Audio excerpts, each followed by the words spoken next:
My name is Lois Woods. I am the Senior Director of Human Resources for Fred Finch Youth and Family Services. We offer a lot of benefits, and one that I push for and is very excited about is our education support program. And in that program, we offer two different supports to employees for their education. Educational pursuits, or if they want to take a training or a class to enhance their skills. And one part is Education Fees Advancement Program. And in that program, employees are given funds in advance to use towards. They can use it for classes, for books, for whatever they need to continue their education pursuits. But more often than not, employees use it to attend trainings.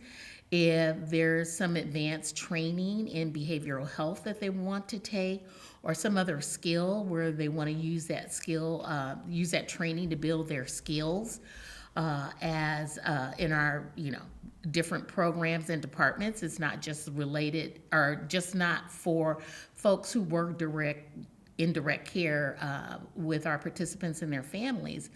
It is for all employees.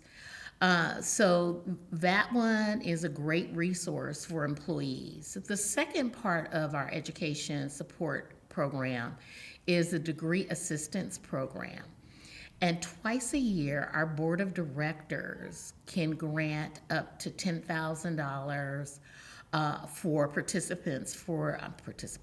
employees that are enrolled in college, are enrolling in college, or a training program. It doesn't have to be college. It could be a certification program. If they're not in the job that they're working in, but trying to move towards one.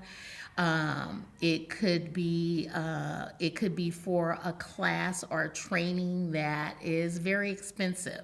For example, if you're in HR, it could be for certification through Society of Human Resources Management. Or let's say you're an instructional aide and you want to become a teacher.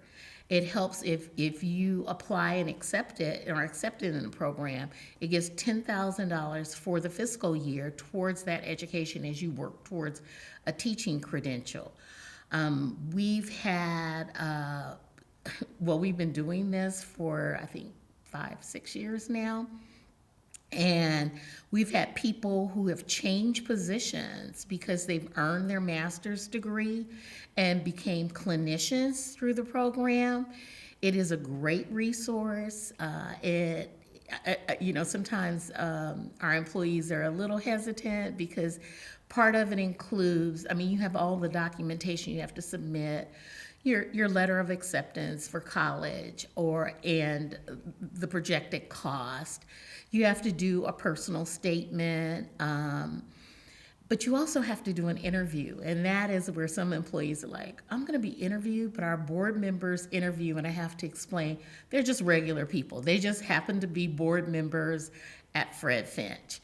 And it is very exciting for our board members because that's when they really get to interact with employees on a different level. And we do that. We started doing that once a year, and now the board has extended it. So we do it once in the spring and then again late fall. So those for students who are enrolling in classes or programs for January. So we do a round of applications in October, and then we do it again in the spring for those folks who are starting school or their classes begin in July. It's a great program, and as I said, we've had people change positions because they've earned higher degrees, and employees love that opportunity. So not a lot of places provide that type of thing. They may provide educational assistance in some form or fashion, but we touch more employees, I think. Our employees, are our greatest asset. So to me, I've always felt like building your own is the best thing to do. So if we can move some of those people who are in residential counselor positions to get them enrolled in classes or enrolled in college to further their education, we can have those folks become our clinicians. It also helps to make it a more inclusive environment because our population are a lot of folks who work in our entry level positions in direct care are our most diverse population.